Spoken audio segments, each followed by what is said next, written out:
Alliance Insight releases on May 2nd. This set strengthens some of the best decks in the game, with new waves of support and new takes on how to play them. The first step into the future of the game starts now. Here's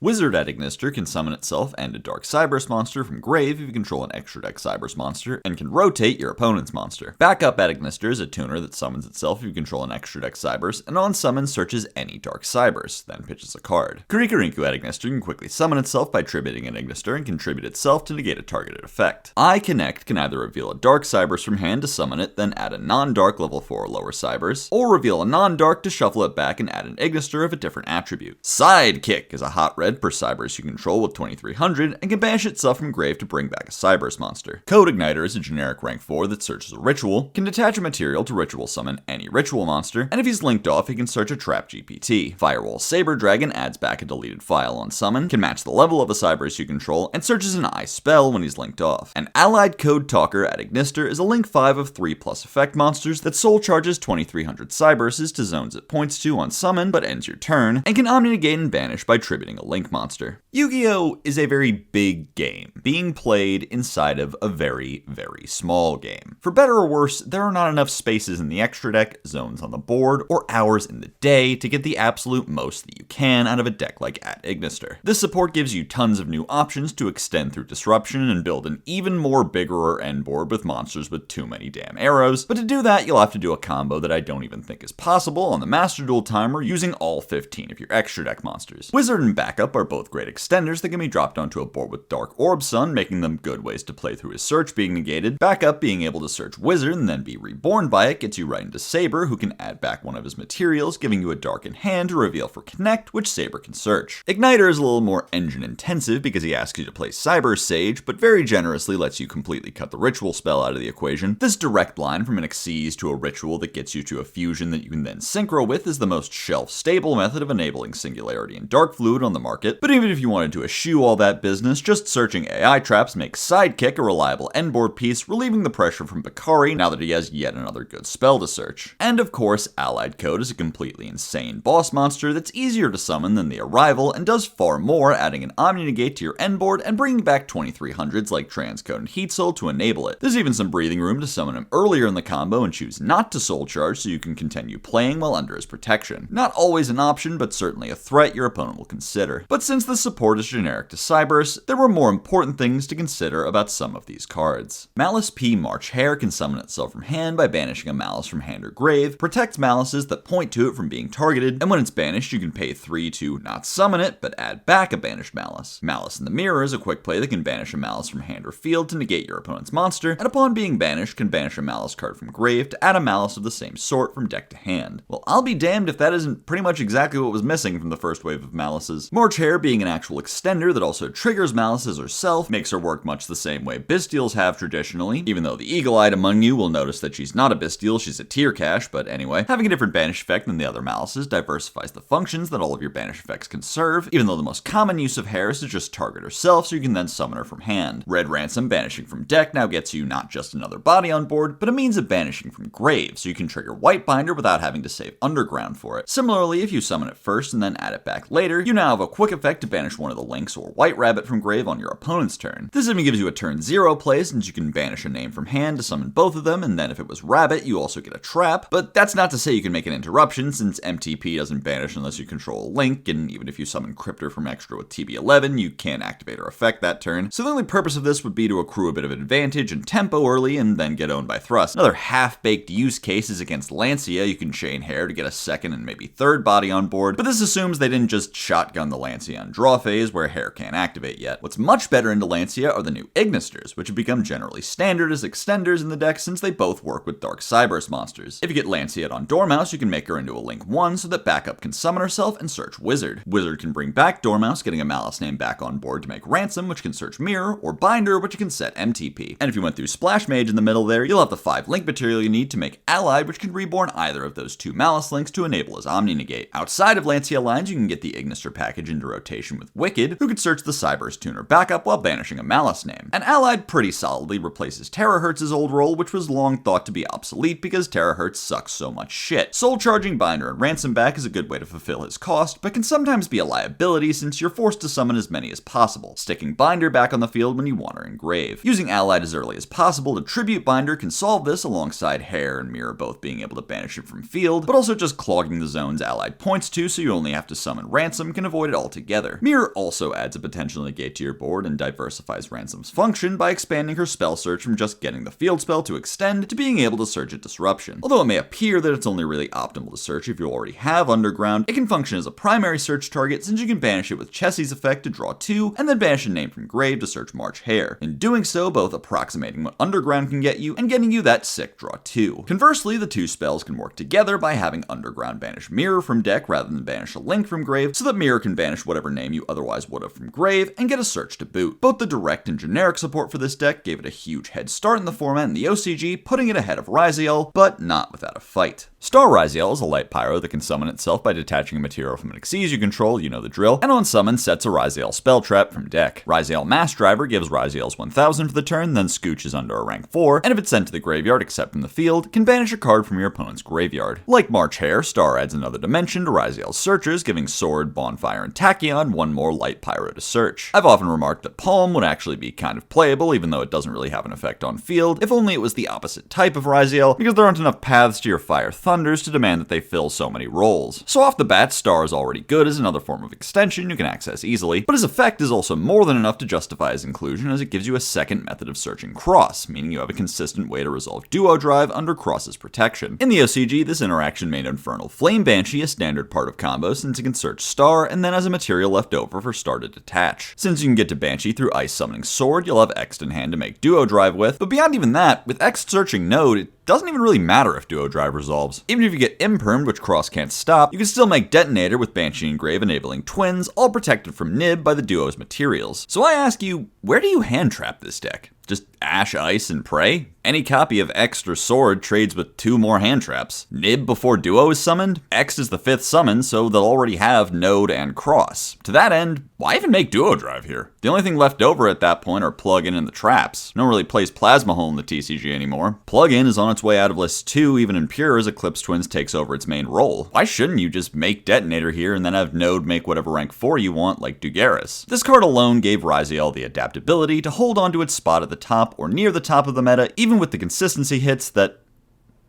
they wouldn't. Mass Driver exists. Heraldic,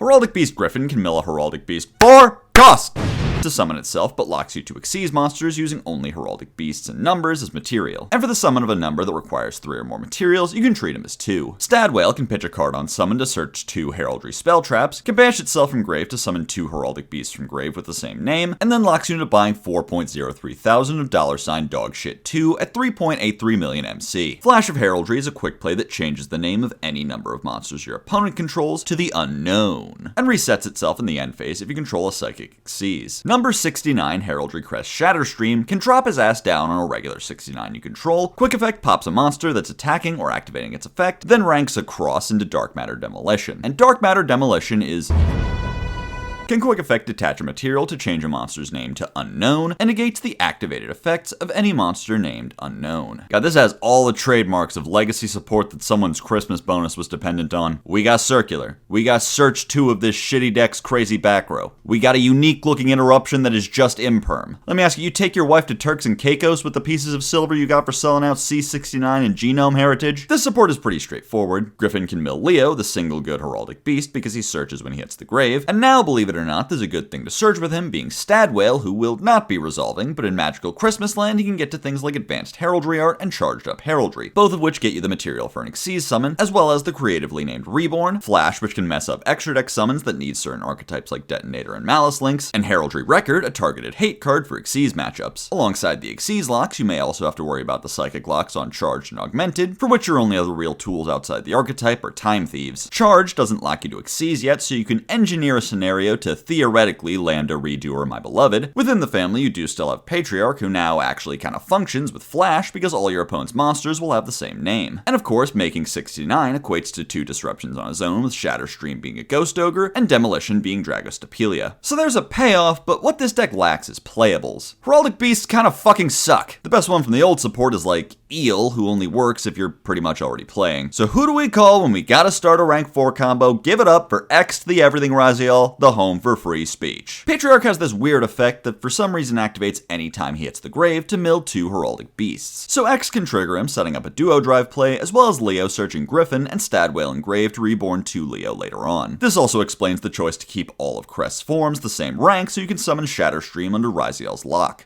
There is one tiny consideration. You see, since Griffin and Whale lock you out of using Ryzeal as his material, you gotta make Detonator first, but if you then choose to summon OG Crest, he will mandatorily negate your own Detonator permanently. So instead of using Griffin to bargain Crest down to a 2-mat, you have to hard summon Shatterstream with 3 to sidestep this issue. What a real bite in the ass. The only other thing the support does is give you one more goddamn way to loop the same copy of Ouroboros by summoning Crest for cheap and copying the effect, but the hand loops really do not seem to be catching on in any format, so I can't imagine you need to know very much about this. Regulus the Fairy Beast can add a spell trap that could have just had Ancient Fairy in its card name, but here we are making another Mentions archetype because I don't know why. Can summon a level 4 lower light beast, plant, or fairy from hand, and can banish itself from grave to recycle a field spell for a draw. Spore the Fairy Seed can increase its level for each monster you control on summon, and can summon itself from grave if you control AFD or a light beast, plant, or fairy, but locks you to Synchros. Kenemon the Fairy Spirit gets on board and can protect AFD or a friend by returning itself to hand. Today's sponsor, World of Spirits, searches a monster on the AFD-related cards list, changes any monster summoned in attack position to defense position, and during the end phase destroys all attack position monsters. Eternal Sunshine boosts monsters for each magical tree friend you control, and once per chain can lost win a monster, but only once each turn for every Ancient Fairy Dragon associated act you control. An Ancient Fairy Life Dragon draws a card on summon, or if you control World of Tanks, can instead search the AFD Tri-type or Eternal Sunshine, and turns AFD's massive ass into a weapon. This feels like it's missing something. What you're supposed to do with these is use Regulus to get World of Tanks, search Spore and use it as a 3 to make AFD, then bring Spore back to make Life Dragon so you can end on a decent Jim Carrey movie. But there's something off about that. For one thing, the only starter is Regulus because if you open World of Spirits, there's really nothing else for him to search. There's no second spell trap in the archetype that gets you to the second body on board. The second problem is this really strange nombo between AFD and Life Dragon. Going down this line gets you to AFD and a field spell on board for it to pop, but Life Dragon wants you to keep that field spell rather than trade it for something better. So let me see if I got this right. This deck wants you to summon AFD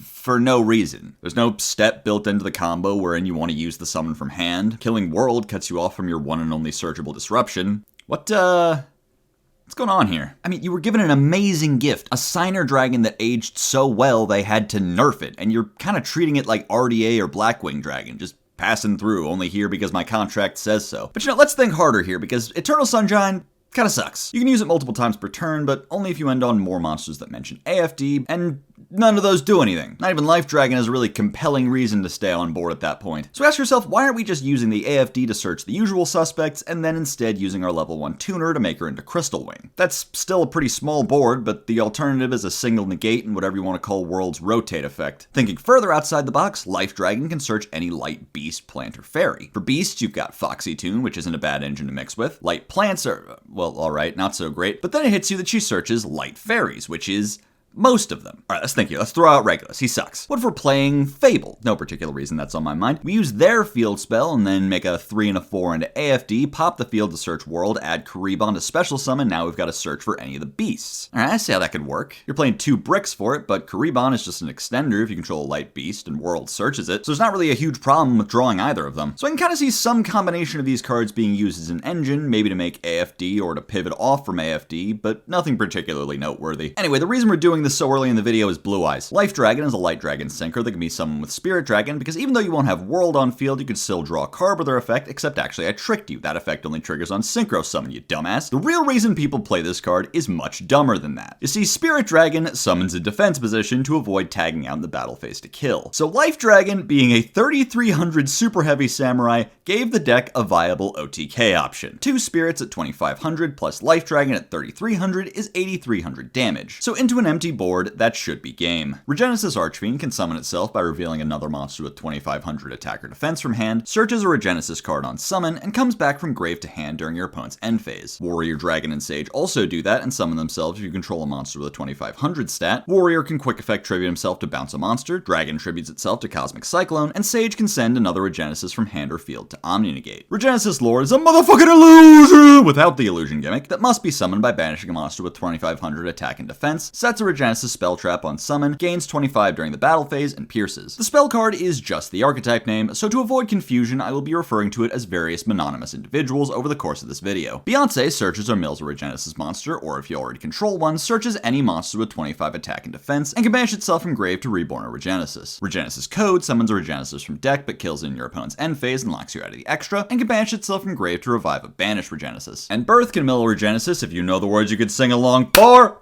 cost to book a monster, and can send itself from field to grave to summon all your names from hand, grave, and banish, but kill them in the end phase. This is not really a deck so much as a series of options. Warrior and Dragon, or monster and spell trap removal and disruption, you can freely add to any board that includes one of the most common stats in the game, notably represented in Detonator, Heart's Cryptor, and Spirit Dragon. Archfiend can be summoned by revealing a main deck 25 like Bluey and search Sage, giving you an Omni on summon 2 like some sort of shitty adventure engine. But therein lies the problem that these cards just don't really do anything on their own. They all more or less ask that you're already playing in one way or another. To play it pure, you'd have to open Archfiend and an extra name as frequently as humanly possible. Code can summon Archfiend for free, so that's a 1 card I guess, and Share helps with consistency too. Let's talk for a quick second about Seal, because the effect to search anything with both stats is such a fucking red herring you don't even understand. Archfiend searching it immediately enables that mode, but almost all of the targets are random pieces from the middle of some deck's combo line, or interruptions that just barely qualify as interruptions. Ryzeal is a spell negate, but to summon him you'll need to pop your own monsters somehow, maybe making use of Archfiend's type to make Yamar a super producer. D-Grade Buster needs to banish 2 Cybers from grave, so you need to either be playing a huge Regenesis package in Maliss, or using like a Disciple Devotee engine as your normal summons. Anyone who tells you Iris Sword Soul is good is trying to offload their copies. But you know what is good? Searching World Armor and straight up tribute summoning that son of a bitch. Think about it like this. If you're not using Madonna to search a Regenesis name, it means you probably already have one, because none of these are actually better than just searching one of them. So you can summon Archfiend, summon Warrior, tribute both for World Armor, and search Secret to revive Warrior. Now you have 2 bounces, baby! Alright, so Pure's no good. More likely you'll be playing these cards alongside an engine that has a really good 25 like Kashtira Unicorn. Revealing Unicorn to summon Archfiend will stop you from summoning Unicorn, but you can get around that by going through Theosis to get Fenrir and thus another Unicorn to hand first. And you know what's a level 7 you can summon with Kashtira Birth? That's right, baby, it's World Armor! One build that did well in the OCG was Dogmatica, because you can use Ecclesia to search Fleur, a rare double 25 that does still suck to search with Sting, to reveal with Archfiend. But the one use of any of these cards that struck me more than any other was the single copy of Dragon in a Blue Eyes list. If you draw the one of, you can plop it down on a board with Spirit Dragon, or use it to extend into Seals. But you can also summon it with Seals as 1 extra disruption. Even though the disruption is maybe weaker than, say, Grand Tusk Dragon, the utility of being fine to draw makes it a far more justifiable include. Working on its own and under Purge puts it over Baldrake, and playing into a board it can out floodgates like Skill Drain. So I think that's sort of where this deck stands right now. Not really a deck or even an engine yet, but just a bunch of options. Evil Hero Vicious Claws is a fiend with 25 attack and defense that can give a hero you control 300 to summon itself, and once per duel if your monster is destroyed, it can summon itself, then pop a card if a Dark-Pilled Fusion Shad is in your graveyard. While this card may seem unassuming, it has some deceptively powerful applications as a hero extender that doesn't lock you. This opens up the deck to far more generic options, like using your 2 bodies from Moon of the Closed Heaven, making Stratos an actual starter for a potential Fiendsmith hero build. And the Fiendsmith line doesn't just get random extra disruptions, it can also bridge back to hero through Aerial Eater and Sinister Necron. ROM. Summoning Dead End Prison will let you mill Shadow Mist and search a Dusted Gold, who can get either Dark Fusion or Dark Contact, so you can make Backfire and end on Dark Supremacy, or Neoslord to end with his Steel effect. And this line is still yet to even lock you to heroes, meaning you can still make Eater and Backfire into Caesar, or make the whole board into Abal. What's more, a Dusted is a light fiend, so he gives tracked extra functions, but also is just a good normal summon, making Requiem by himself without having to resolve anything like Stratos does. And he triggers Necroquip. Drawing a card with Necroquip never stops being fun. Anyway, Vicious Claws certainly has a place in a more traditional hero build, especially since his graveyard effect combos with DPE to add an extra pop to your board, but his greatest achievement is really solidifying the concept of a more consistent, more flexible build of hero that cuts most of the bricks and old ideas in favor of reliable backup plays and grind game. Dark Magician Girl, the Magician's Apprentice, summons herself by pitching a card and becomes DMG, searches Shining Sark on summon, and gains 3 for each of his friends in grave. I am just taken aback by how they approach supporting this deck. You know what this shit needed?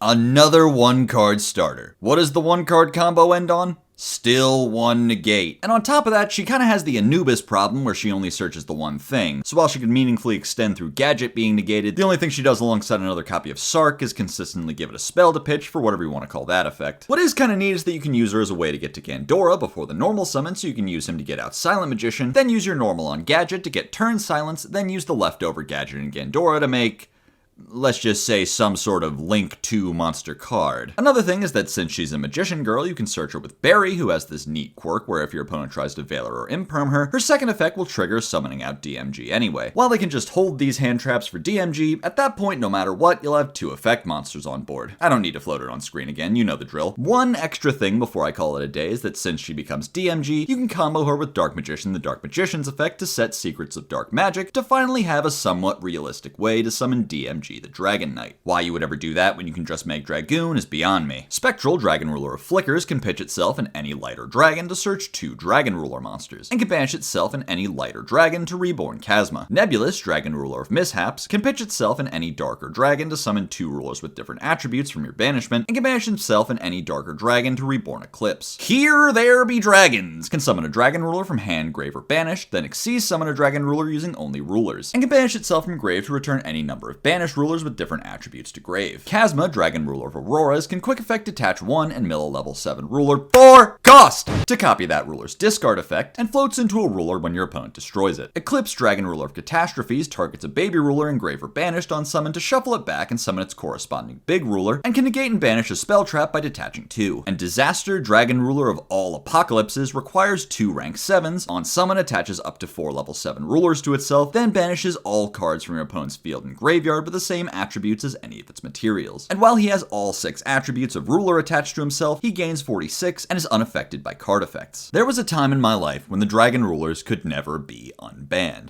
Now they're searchable and also quick effects. This support gives Dragon Rulers a lot more room to breathe, letting you summon more of them even as you use their other mutually exclusive effects instead of their summoning effects. Spectral can get you to a baby ruler and a big ruler to pitch for its effect, and in the process put 3 dragons, or at least 2 in a Veiler, in the grave for that big ruler to banish, so you can summon Chasma off that alone. And Chasma is a different animal, but the same beast of a card, being able to choose between a pop, a reborn, a foolish, or a search for any dragon, all as quick effects. So from here you can detach the ruler you summon with a baby, and mill Tempest to not only search any dragon from Black Metal to Lubellion to Gigadra, but in doing so you've also put 2 more Dragon Rulers in grave that haven't been activated yet, prepared to either be summoned or banished to get a particular search. If you have Tempest Banished Blaster, you can grab Genroku to bridge with a Tempai engine that can easily make level 7 dragon synchros you can overlay with into Eclipse or Volo, or make into Dispater who can play well with your sizable banish pile. If you go Blaster Banish Tempest, you can search Remus and start going down Ravine lines. And Chasma's Tempest search opens up even more engine possibilities like Rose Dragons who can help you make Return 0, which this deck is uniquely suited to take full advantage of since it uses all 6 attributes and will plus off being banished. Eclipse wears several hats, being not just a good end board piece, but also getting you to another dragon on board to make seals with and recycling your babies. And of course, whether they both survive to turn 3 or you revive them with their babies, Chasma and Eclipse can be made into Disaster to wipe your opponent's entire field and graveyard, save for Egyptian gods, and then swing in for 46. This can even be used as an interruption if you just so happen to draw Here There Be Dragons, but as an unsearchable quick play spell, I wouldn't count on it. But you also can't necessarily count on drawing Spectral, the most powerful starter for this deck. Now you can search it with Chasma, so if you get to him with the rulers you do have, or with like a black metal combo that can get to Meteor and Ravine, you could still use Spectral midway through the combo and maybe even have the room to search Nebulous, a super potent extender, but especially when Spectral isn't even a true one-card combo, the consistency leaves something to be desired. On the other hand, possibly the killer app of this engine lies between the lines. Chasma can copy Tidal, a foolish burial not for rulers, not for dragons, but for monster cards, and can also take the dinner with Redox, a similarly generic reborn. This lets you summon a vast majority of the main deck monsters in the game on your opponent's turn, chiefly floodgates like Pachycephalo. One of the easiest to work with is Goliath, an Earth Dragon you could search with Redox and pitch for any of your babies, so that you can save Chasma's first material on copying Tempest rather than being forced to use him to mill. He can also be summoned with Seals, forcing your opponent to try and kill it in battle, at which point you can use Chasma to bring it back. So to everyone who's ever hoped that Sanctifier would be banned because you can't stand dragon decks milling and then reviving floodgates, fuck you, I don't know. Tensei Ryu-Ge Anva can quietly negate a card or effect activated in response to your Ryu-Ge spell, then destroy itself, can summon itself from hand by tributing a Ryu-Ge from hand or field, pops a card on summon, and when he's destroyed can place a Ryu-Ge continuous spell or trap. Ryu-Ge N protects Ryu-Ge monsters from targeting, can shuffle back 2 Ryu-Ge's to pop a monster, and when it's destroyed can set a non-continuous Ryu-Ge trap. So first and foremost, every time I write Ryu-Ge, it tries to autocorrect to Ryu-Age. So I asked Saz what he thought of a running joke where I imply that Mistva is a groomer, and he responded by silently rolling up a big magazine and hitting me over the head with it. Anva lives and dies in service of his Yakubian counterpart in more ways than one. His pendulum effect ensures that Mistva's pendulum effect resolves, as well as the effect of the quick play that searches him and the field spell that he's gonna grab. Even though it only protects one of the 3, it'll also trigger his effect to place End, protecting you from targeting and at least partially setting up 1 disruption. His utility protecting the Mistva combo makes it worthwhile to play Melody of Awakening Dragon to grab both dragons, but don't be swindled into thinking that this line beats hand traps, because if your opponent has Ash or Purge, they're gonna use it against the Melody. The only decent hand trap it does beat is Ogre, so proceed with caution. And definitely don't play King of D. His monster effects are also important components of your turn 1 combo now. As a Ryu-Ge monster, you can summon him from deck with Warzone, because unlike the Search, Mill, Banish, which require the 3 specific types, the triple summon only care that they're all different types from each other. So you can summon him alongside Emva and Hawktua, and use his effect to pop himself, triggering Mist for the ritual summon himself, while chain blocking with his own effect to place End, protecting it from something like Impulse. But on top of that, his pop effect gives Rivalry a purpose now, since it can summon a Ryu-Ge from deck that's Interruption on its own, but also importantly has the ability to use any of the bestowed effects of the continuous spells as a Ryu-Ge pendulum monster. That's important if your Mistva gets negated by something like Droplet or Dark Ruler, but in addition, Rivalry and End, both being proactive disruptions that pop a card, gives you multiple ways to trigger Mistva again on your opponent's turn. Then you can even choose to just place Wyrmwinds on your own turn so Hakva can search Rivalry, link or sync Mistva off, and have him pop back out on your opponent's turn whenever you want. So these cards improve Ryu-Ge's board, but the problem with the deck has always been the abysmal brickiness, which Anva, being generous here, addresses. For one thing, there's reason to believe you can cut Kaiba entirely. He was never the best dino to search, and now he's not even the best Ryu-Ge name to summon from deck. While he's obviously not a starter, he's definitely a better draw than your other names, since he can get on board in exchange for one of your bricks or an extra copy of Mistva, but just summoning him from hand doesn't really do anything aside from get you to End with half of the necessary cost set up in Grave. So while there's some good ideas here to fix some issues with Ryu-Ge, there's still major structural problems that make it pretty dysfunctional as a whole package. Live Twin can pitch itself from hand and negate a card or effect activated in response to a Live Twin effect, and can reborn itself if you control a Kiss-a-Kill, but locks you to fiends while she's on board. Evil Twin Kiss-a-Kill deals a link 1 light fiend of any Kiss-a-Kill that can only be link summoned once per turn, and can dump a Lila for cost to let you draw a card every time your opponent responds to a Kiss-a-Kill or Lila effect. This support is laser focused on improving Live Twin's capability to play through disruption, least important of all being the effect that just negates disruption. Kiss-a-Kill deal alone can give you a way to play through at least 2 hand traps from any Kiss-a-Kill lead. If Kiss-a-Kill gets negated, deal can get you back in business by milling Lil Sweet, and in doing so punishing your opponent for continuing to hand trap you. If they do, however, Bisdeal the Lila away, cutting you off from making a link 2, oh well, time to switch link 1s. Uninterrupted, having a Link 1 that turns into Requiem makes it even more efficient to pivot into Fiendsmith than it already was with Link 2 Kiss-a-Kill, making it easy to end on Caesar or Desiree alongside Trouble Sunny and Abao. Deal also makes Frost better, as it now can be a starter in addition to its role as the better extender. This does kind of leave Lila in an awkward spot, since being stopped on her leaves you without a paddle, so instead of being equal collaborators like they once were, Lila is now more comparable to Snitch or Password, starters that just get you the name that you really want. Sweet's protection is fine, it's a good reason to not mind drawing her, but but obviously if your opponent doesn't set her off quickly enough, you'll want to pitch her for an effect like A-Bow to get the body in rotation, unless you're brave enough to play 2 copies. Fallen Angel of the Golden Land is a fusion of Eldlich and a zombie that you can also summon by tributing a light zombie while Lich is on field or in grave, and if he's sent from field to grave, summons an Eldlich monster from deck, grave, or extra. Elixir of the Glorious Golden Land is a continuous trap that can pay 8 to either reset a banished Golden Land or Elixir, or summon itself, then if you control his Lichliness, bounce a monster. Bounce? Light the beacons!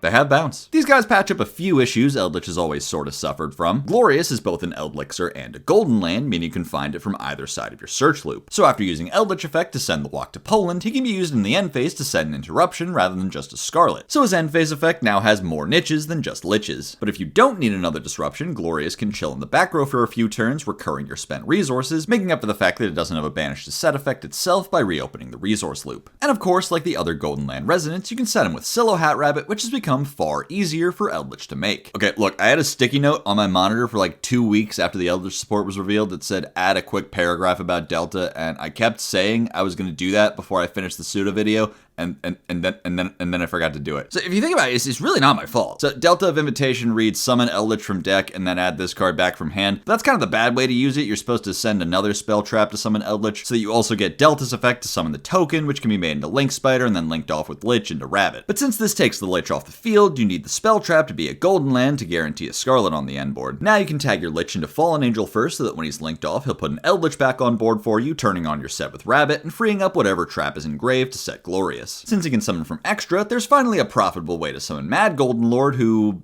I mean, still doesn't really do anything, but it's cool that you can though, right? And since you contribute any light zombie to summon it, provided Eldlich is somewhere around here, on turn 3 you can trade Golden Lands for him to do some bigger link plays, or overlay with your Lich or Glorious into some rank 10s. Oh, that's super interesting, but I bet this is the part where you tell me what other light zombies you can tech in. Nope! They all fucking suck! One of them is the Garnet for the first Sarcophagus. 2 of them are Skull Servants. By the way, there's a new Skull Servant in this set. This concludes the Skull Servant segment. What vaguely intrigues me is Felgran, which banishes a card on summon, so theoretically you can include a normal summon engine which makes him and puts Eldlich in grave like with a Mortal Dragon, tributes it for Fallen Angel, and then has Felgran loaded in grave to summon with Scarlet. But I don't know if that beats a good old-fashioned Disciple Devotee engine. One way you could do that is with White Forest, which Eldlich actually synergizes pretty well with, as you may have heard. But one small problem with that, and I don't blame you for not realizing, because we haven't gotten to these cards yet, but in this set, White Forest has become racist. And for some reason that I cannot figure out for the life of me, Fallen Angel is dark. Maybe you could build around that particular nombo, but a really annoying consequence for even the pure build is that you can't use him under Purge, an otherwise solid include for a deck that can get away with playing only 2 light monsters and 30 traps. Cyberdark Worm becomes Sidra on field or in grave, can mill a Cyber Dragon, there is actually no way, for cost!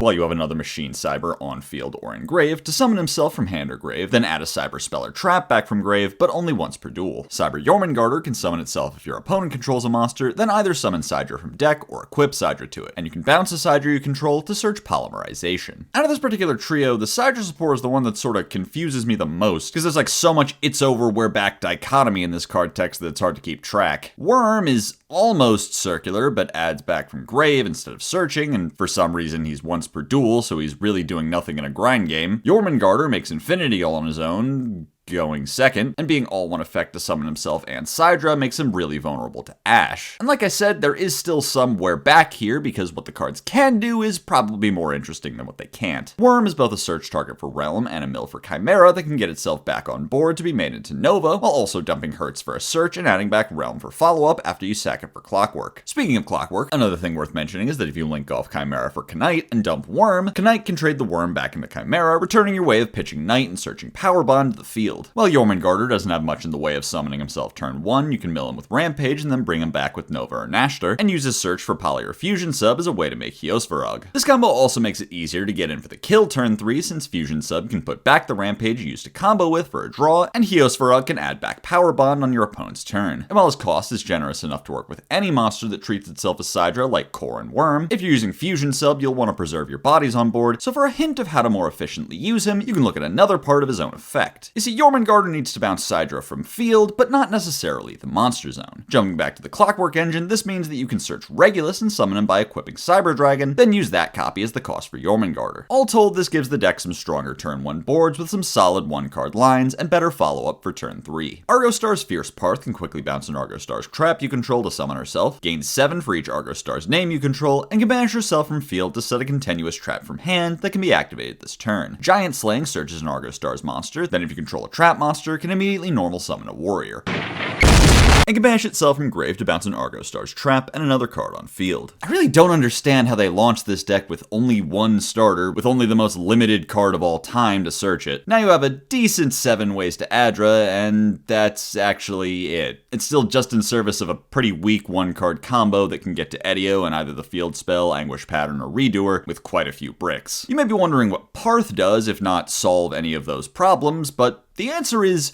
no one really knows. It doesn't really fit into the 1-card combos because searching her with Todo doesn't, do anything. She can bounce the Todo, then reset it so you can activate it again, but that just means you wasted a discard for the sole purpose of putting Parth in the banished pile. And notably also putting the summon count to 5 for no reason. The ability to loop Todo does give her a function that makes her a good draw alongside your combo, but Todo will cost a discard each time, so that doesn't feel fantastic. The only consolation is that she can 2-card combo with Todo if you really have no other way to Adra. Banishing her to set Todo and then flipping it up to search Giant Slaying will let you search Adra and then extra normal her. And if all else fails, you can also combo her with Edio to just have the Edio with a banished name to enable the bounce. Say whatever you want about this deck, it can never be said that they don't have bounce. The other interesting thing about Giant Slaying is that the extra normal does sort of make it more reasonable to mix this deck with Odeon. Here's the Odeon segment you all wanted so desperately. The board that the deck puts up is really good, but I think it's so boxed into one particular combo line that it's a little fragile to disruption. Fiendsmith only kind of helps. There, Jesus Christ. Everyone really wanted Odeon to save Argostars, but it became very clear very quickly that the deck really wanted nothing to do with Argostars because they have their own mission critical normal summon. With Giant Slaying, you have the room to do both in one turn, and even access the Argo engine from Man. By setting Todo with Rabbit and using your Temple activation on her, you can search Giant Slaying and use Adra to add Edio and Redoer to your board. The problem with this engine is that it sounds like Fiendsmith if Fiendsmith fucking sucked. Prima Materiactor is a normal pendulum that gives all Xyz you control +1 for every material on the field, and can just kinda scooch underneath a Materiactor Xyz you control to draw a card. Melt Through is a field spell that can reorder the top 6 on activation, can pay 15 to rank a level 3 vanilla you control up into a Materiactor Xyz, but lock you to Xyz for the rest of the turn, and if an Xyz monster is summoned, can attach the top card to a Materiactor you control. These are mostly just quality of life updates for Materiactor, having their own vanilla that you can interact with using both effects that search Materiactors and effects that search vanillas means you have a lot more space to get to it regardless of where you get interrupted, and being able to tuck itself under Exegard means you finally have a consistent way to guarantee that it'll have a Materiactor under it to enable its bounce effect. The draw is a good bonus that you can control using Meltdown and Melt Through, much like the draw on Torpedo. What's not so great is that as a pendulum you don't have the freedom to link them off for Seals or Link Spider because it'll get trapped in the face-up extra deck instead of going to the graveyard, where Exegard and Zeptwing want it to be. You can split the difference by playing a copy of Prima and a copy of some regular normal monster, but you can also build the deck more like Melt Through suggests with only Xyz monsters. Melt Through has a great personality, I'm sure. Reordering your top 6 is mostly just worse than Meltdown, which does the same thing and then possibly adds 2 cards to your hand. The attach is more or less the same. Unlike Meltdown, you get a guaranteed attach of a card you stacked on summon of something like Exegard or Gabonga, whose effect activating will shuffle your deck, giving you a random card off Meltdown. The 1-mat Xyz is really interesting in the way it can unlock some of the potential your combos have with certain extenders by giving you a better way to deal with having an odd number of materials. And since it attaches a card on Xyz summon, it'll still summon your Exegard out with 2 materials, despite only using 1 on board. The Problem with it is that there's still only 2 cards in the deck that search back row at all, and both of them frequently have to go for monsters instead. So usually you'll only have 1 spell or trap search. This card isn't beating Meltdown and probably not even critical, so the games where it'll come up are a little limited. Mitsurugi no Mikoto Aramasa searches a Mitsurugi monster on summon or when it's tributed, and has the protection effect. Mitsurugi no Miko Wosu can summon itself by tributing your reptile and an opponent's monster, but locks the absolute shit out of you to reptiles, and when it's tributed can pitch a card to add itself back. Ame no Habakiri docks your opponent's monsters by 8, searches a Mitsurugi when it's tributed, then can summon itself back, and once per duel can reveal itself from hand to summon a Mitsurugi from deck, then tribute a monster. Mirror is Necros cycle, and this effect is here for pre-prep. There, I just saved you 2 long, boobless hours. Magatama either tributes a reptile to pop a face-up card, or quickly ritual summons a Mitsurugi. Sacred Boundary gives your rituals targeting protection from extra deck monsters, and can shuffle back 4 Mitsurugi cards to make your opponent tribute a monster. And Tempest hand loops your opponent if you're already winning. So obviously, this wave is not as consistently good as the first wave, but the couple of cards that are playable are real boons to the deck. Aramasa and Habakiri gives you far more ways to search all the deck's monsters than just Prayers and Pharolimps, giving the deck some actual 1-card combos. Aramasa searching Habakiri gets you right to Saji, which you can even just immediately tribute because the search will still trigger upon being tributed, keeping it safe from Impermanent Veiler. Then with Prayers, you can tribute Habakiri to search Murakumo, whom we unfortunately can no longer call Ame because they're both Ame, and then trigger Habakiri to search Ritual. From there, you'll have 2 level 4s on field, so you can make Duo Drive if you want to pivot towards a Ryzeal engine, which, despite being made less mandatory than before, is still strengthened by this support. Habakiri summoning from deck means you no longer have to conserve your normal summon for Saji, so in addition to X, you can 1-card combo into Mitsurugi with Ice, or even Sword, the unvaccinated baby with seizures of Ryzeal opens. Mirror is clearly not as strong as Ritual, but in addition to letting you play pre-prep as a starter by listing Habakiri, Ritual summoning from Grave also fixes the problem of your rituals getting stuck in the grave after being tributed from hand or deck. Having not been properly summoned, their search effects can't then summon them back, so having a way to rescue them by tributing one from field that can come back is a nice perk. Magatama is maybe a consideration that you can compare to Great Purification as maybe a less powerful disruption, but one with more flexibility. Like Purification, it can be used to trigger Murakuma to board wipe in more ways than one, since both effects can tribute it from field, and its second effect can summon it from hand. As a spell, it's naturally better going second, and can be used to extend your combo in certain board states. And worst case scenario, if all you open is Saji, who somehow is still not a 1-card combo, he could search Magatama so that you can bare minimum end on a pop with follow-up. Songs of the Dominators is a trap card that can be used from hand if you have no monsters in grave, then negates a monster effect on field, then if there's a trap in grave, can search a Dominus trap card. And if you used it from hand, locks you out of activating monster effects in the hand, grave, or banishment until the end of the next turn. Hard to get a good read on this one. While it seems to be giving even more incentive to decks that can play under Purge or Impulse to do so by letting you see your Dominus trap more consistently, it puts even harsher restrictions on those decks. No monsters in grave and no more monster effects from hand this turn means you can't really use it at all with other hand traps outside of exactly Imperm. And on that note, when you get into the nitty gritty of it, Songs is really just a worse Imperm in a lot of ways. Negating monster effects activated on the field gives it only a few advantages over Imperm, like hitting Lone Fire type effects and not having to worry about dodge style cards, but also is loaded with all the disadvantages of hand traps like Ash that have to chain to the activated effect. And the major upside of searching a Dominus trap is essentially only active if you drew both Song and Imperm. But of course, the biggest disadvantage is losing access to probably at least half the monster effects in the game for even just a turn. Purge decks like Blue Eyes lose access to crucial effects like Maiden. Impulse builds of Maliss obviously can't afford to give up banishment effects. So to use Songs, you'll need to meet an extremely specific set of criteria that seems almost impossible. Except for stun. Stun decks generally aren't very interested in activating any monster effects at all, so you can get away with playing both Dominus traps and locking yourself out of everything except the Egyptian gods. Didn't you make that joke the other day? Oh, yeah. No, I wasn't sure if everybody had heard. This will turn on Song Search more often since you can play 9 other trap card hand traps, and you don't have to worry about the hard ones per turn on them since you can just search the other one. That also means you now have a respectable hand trap lineup that works under Morganite. So I'm not gonna say Songs is just a stun card, but it's definitely written in the same key. Dragon's Mind is a counter trap that negates and destroys a spell or trap card or monster effect if you control a monster with 25 original attack or defense, and can pay 25 to reset itself from grave, but banish it when it leaves the field. This card actually saw a decent amount of play in the same role the Solemn package has in recent formats, being able to stop problematic effects in a way your opponent won't expect and can't easily interact with. Although it's not really searchable, especially now without a generic mill on a 2500 body in the format.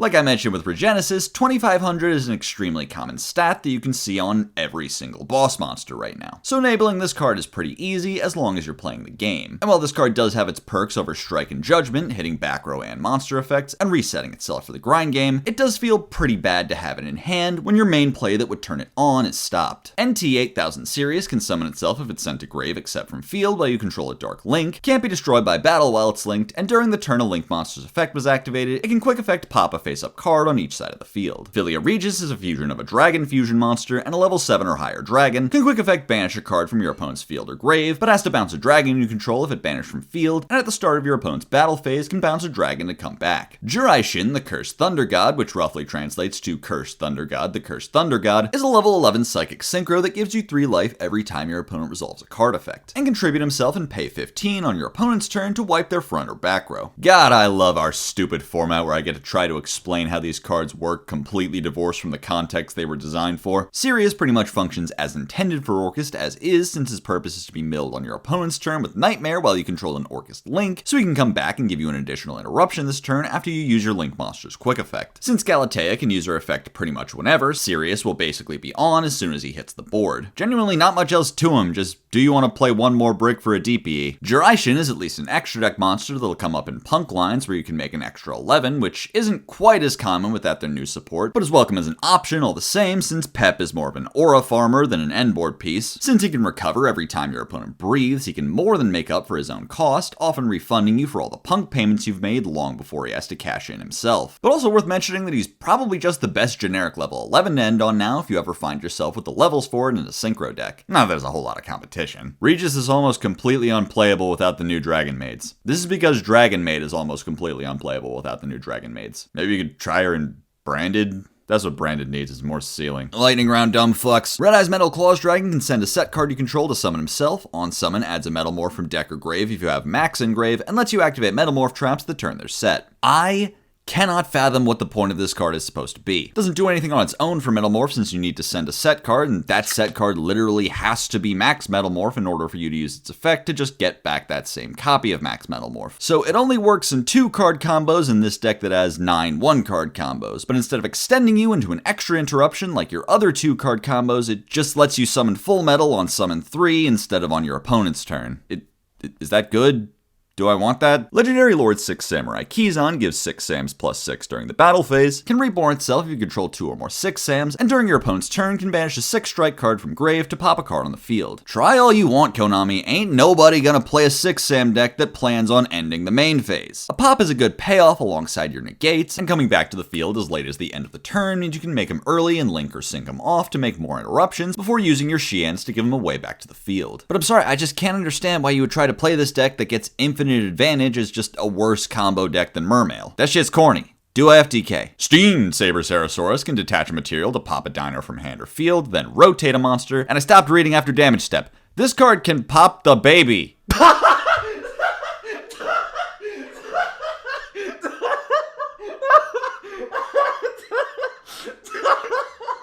This card can come up in a scenario where you start with Ovi and Baby, but your way to pop the baby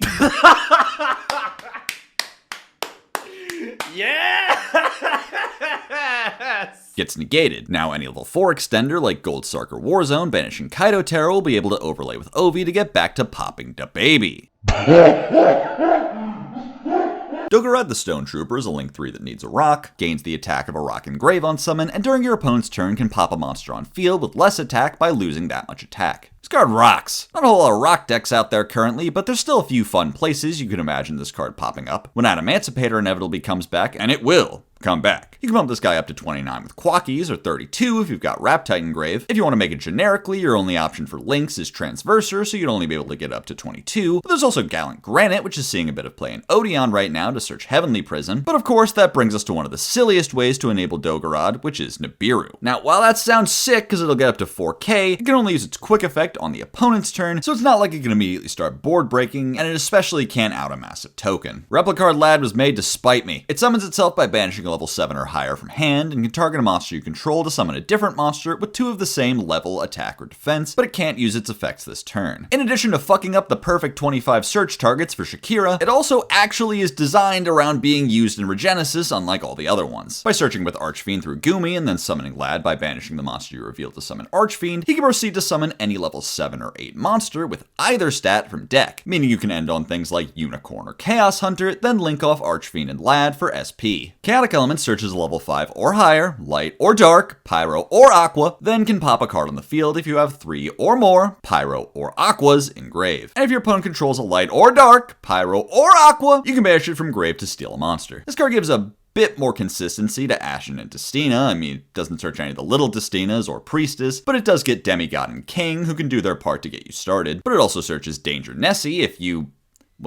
Well, if you're interested, I guess. The one thing about this card that does actually sound appealing is that its graveyard effect isn't only live against Vados, but also Detonator. So after searching and possibly popping Cross, if you have Grave set up, you can also attempt to steal a Detonator and they'll just dodge and use Eclipse Twins. Okay, never mind. Diabellstar is always treated as a sinful spoil, can banish a spell and trap from grave to summon herself from hand or grave, and quick effect can pay half to pop a card your opponent controls. Then if you have another Diabell monster, you can summon an illusion or spellcaster, Synchro Tuner. Diabellza, the White Witch, is always treated as a white forest, protects your monsters from destruction while you have 2 or more Diabell monsters, summons herself by pitching a spell or trap, and on summon can mill a spoil or Diabell card. Witch of the White Forest is a field spell that can search a white forest monster, but locks you out of summoning dark monsters from the extra deck for the rest of the turn, protects each white forest from battle once per turn, and can treat a white forest as a tuner for the turn. Philly a Diabell searches a level 8 or higher Diabell monster, or summons it if your opponent controls a monster, and pumps Diabell monsters by 5 when it's banished. Curse of Diabell can sack a monster while you control 2 or more Diabell monsters to wipe your opponent's face-up field, and if it's sent to grave or banished from hand or deck, can search a Diabell spell trap. Sinful Spoil's Sanctification can either pitch a card to reborn a Diabell or pull a monster out of the back row. Poplar of the White Forest is a level 4 Synchro Tuner that places 2 white forests from grave in your back row on summon, and can quick Synchro. Snake Eyes Vengeance Dragon can quick effect push a monster to the back row once every other turn, and during the battle phase can pop both a monster and a continuous spell on field. And Azamina was completely impossible to find the art for because Googling it brings up the entire archetype, is a fusion of Queen and a fusion or Synchro that you can also summon with a procedure that is not at all easier, docks your opponent's board by 5 every time they use a card or effect, and turns off monsters with 0 attack. These cards have given rise to a sort of new build of White Forest with 1-card combos and new payoffs, but also some new restrictions to work around. Unlike all other White Forest back row before it, the field spell sticks around after being activated, so you can use it to search a White Forest like LZ or White Witch, then send it for the searched monster's effect. So unlike Tails, which needs a monster on board and can only get that double value if you send it before activating it to reset it first, the field spell and by extension terraforming are actual starters for the deck. And since it's searchable with Sylvie and Arciella, those cards can be wielded even more effectively as ways to access both a monster and the fodder for their effects. The effect to make something a tuner may come up as a way to make 2 level 2s into Poplar, who can then place those materials in the back row so you can fuse them into Doom Dragon, but the one downside to really consider before shotgunning Witch is the lockout of dark monsters. This effect very intentionally stops you from using the Azamina engine, which the deck just got consistent access to with Azamina LZ. So you'll have to use that engine early if you want Ilia Sylvia as part of your board at all, and without it you do kinda have trouble, in the TCG at least, getting to a straight up negate. OCG lists all play Apollo and Baron, with 1-card combos going through Selene to threaten Apollo early and play through Nib. So while the card does a lot for you, it comes with a price. But while the Azamina engine is no longer a guarantee for the board, the new Diabell package adds a lot to the deck's options. White Witch is searchable with all your White Forest consistency and summons herself the same way LZ does, and her effect can either send Morian, which will immediately reset itself since she's an illusion, or Curse of Diabell, which can then go through Philia to search Vengeance. Since Curse and Philia will naturally be in the grave at this point, you immediately have a spell and a trap to banish for her summon, but also if you pitched a trap like Evenly or Imperm at some point for a White Forest effect, you can banish that and then have the option to add back Curse with Diabell Queen to use Curse as an absolutely crazy disruption. Regardless, Vengeance is a great disruption as is, being a pop that also either whips out Silvera to book everything, or Poplar power so you can quick sync into Vengeance Dragon, himself a crazy monster disruption, probably the singular best generic level 12 synchro to end on. And you can easily just end on him instead of quick syncing by using White Witch in a level 4. And while she's designed to be accessed through the Diabell line, as a Diabell star you can get her with Wanted, and as a sinful spoil you can find her using Azamina LZ and Mu Arcielago. And similarly to Queen Azamina, you also get to send her as a spoil for Hallowed, but unlike Queen, when Vengeance comes back, she'll actually do something. And I believe that's just about it.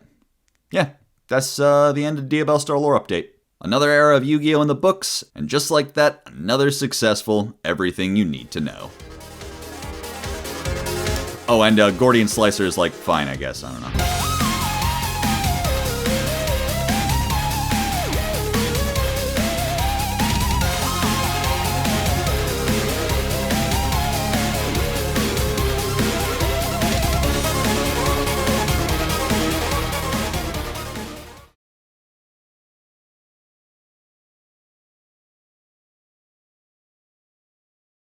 You know, this was a really good idea.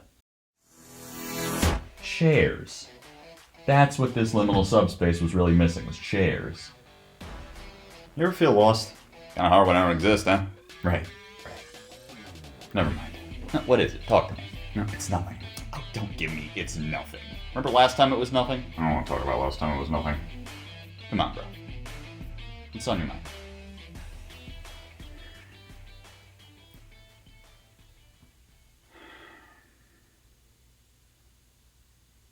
Future.